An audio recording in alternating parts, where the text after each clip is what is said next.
Luke Musgrave here with the NFLPA. Come fly with me.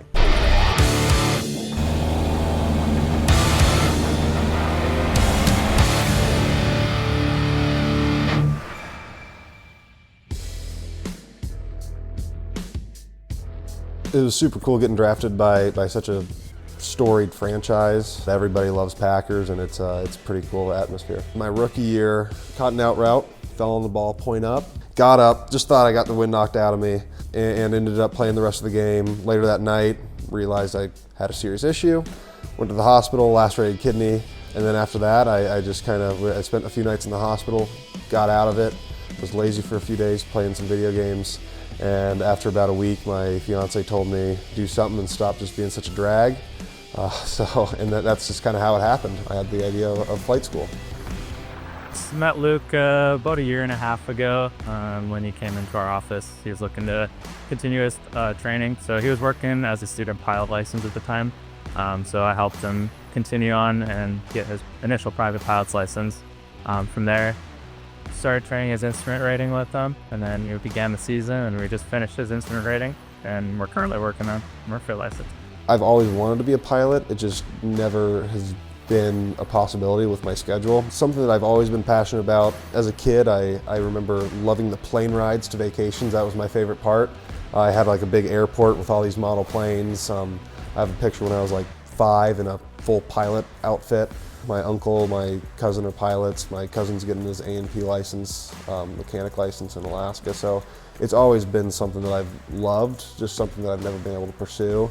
And this is just kind of a perfect window for me to pursue aviation.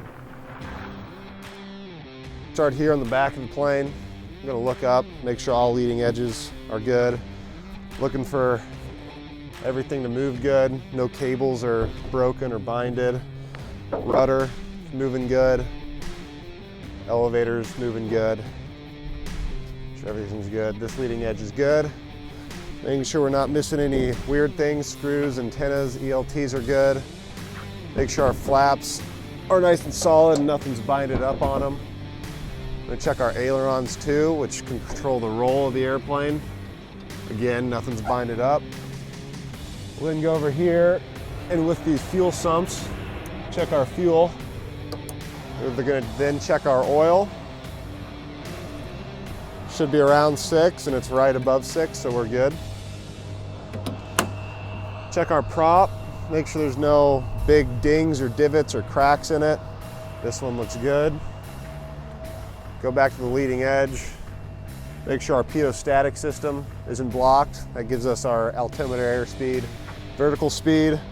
Make sure the pitot tube isn't blocked. That gives us our airspeed. Another vent for the fuel.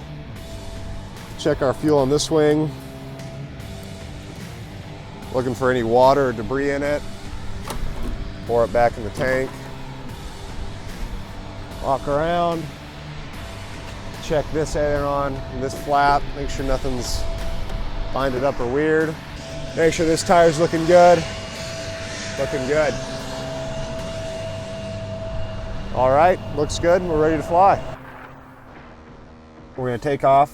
Our first stop's gonna be Lambeau. We're gonna try to get as low as we can probably, do some circles, show you what that's all about. Lambeau is such a special place, and it's cool to get both perspectives. You get the perspective of being on the field looking up, and you get the perspective of being above the field looking down. It's just pretty amazing. Flew over the draft when that happened. That was pretty cool. The big brick stadium, the field looks so much smaller, right, than what you would think, just because the stadium's so big. It's cool to see. After that, we're gonna go up the coast, hopefully see some nice blue water up the coast, see what the upper part of Green Bay and Wisconsin looks like. And we're gonna jet across, look at Door County, we'll probably come back down that way. And we'll just kind of see some cool sights and what this part of Wisconsin has to offer. You're so used to driving a car, which it's 2 dimensions, right?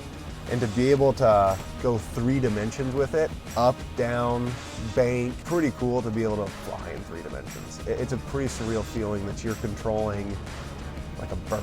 If you ever were wondering what a bird feels like, it's probably as close as you can get flying a little tiny plane. There are a lot of similarities between aviation and football. Attention to detail is a big one.